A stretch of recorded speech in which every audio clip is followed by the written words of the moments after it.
Ako si Kuya Chong, 49 years old at may 6 na maliliit na mga anak.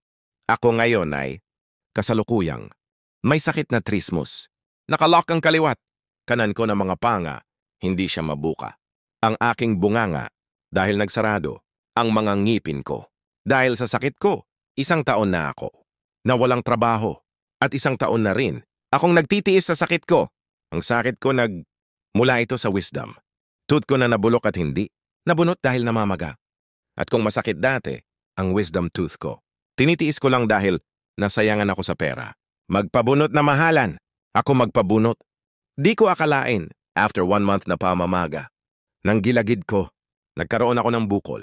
Sa leeg tapos nag-lockjaw, ang panga ko. Sa sobrang sakit lalo na noong natamaan ng toothbrush. Mas lalong lumala ang pamamaga para ako mabaliw sa sakit dahil hindi na umubra ang anti-inflammatory na gamot. Sa loob di malinis kahit gargle. Kaya't namuo ang mga bakterya sa loob. Kaya't maraming sugat. Sa loob sobrang sakit. Pati ang pisngi ko dumidikit na sa gilagid. Mahirap ipasok ang toothbrush. Parang gusto ko nang sumuko sa buhay. Pumapayat ako ng husto dahil di rin ako makakain. Nang maayos kasi nahihirapan. Ako ipasok ang pagkain at tubig sa bunganga ko dahil nakasara ang ngipin ko. Ang trismus hindi din basta-basta na sakit. Araw-gabi kumikirot siya. Sobrang sasakit. Namamanhid. Sa panga, gilagid, batok, ulo at sa dila. At kahit paglunukat, pagdura ng laway at pag-inom ng tubig sobrang sakit. Lumalaban ako sa sakit ko araw at gabi para sa mga damahal ko sa buhay. Sa ngayon naka-NGT ako, outpatient. Kumbaga naglalakad, na may hose ang ilong ko. Kahit saan man ako, magpunta dala-dala ko. Ang hose ko dahil diyan, idadaan ang pagkain ko at wala ako ibang pwede. Kainin kundi ito lang na gatas. At 3 days lang ang 1 lata uubusin. Kailangan ko pa ng maraming ganitong gatas bago ako maoperahan. Dahil sa sobrang baba ng timbang ko.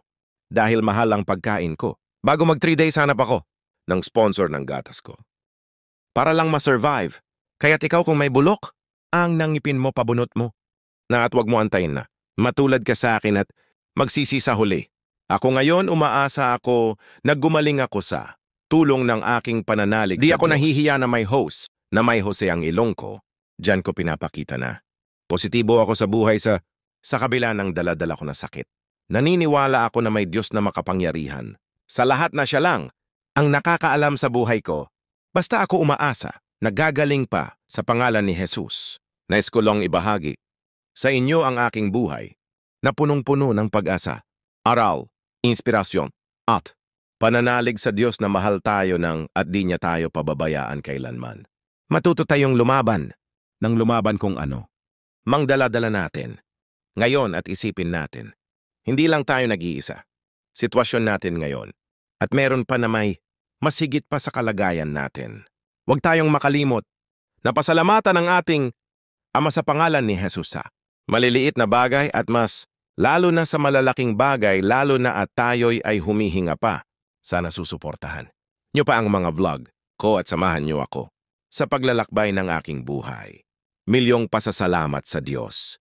At sa oportunidad na nakapagbahagi ako sa inyo, salamat sa Diyos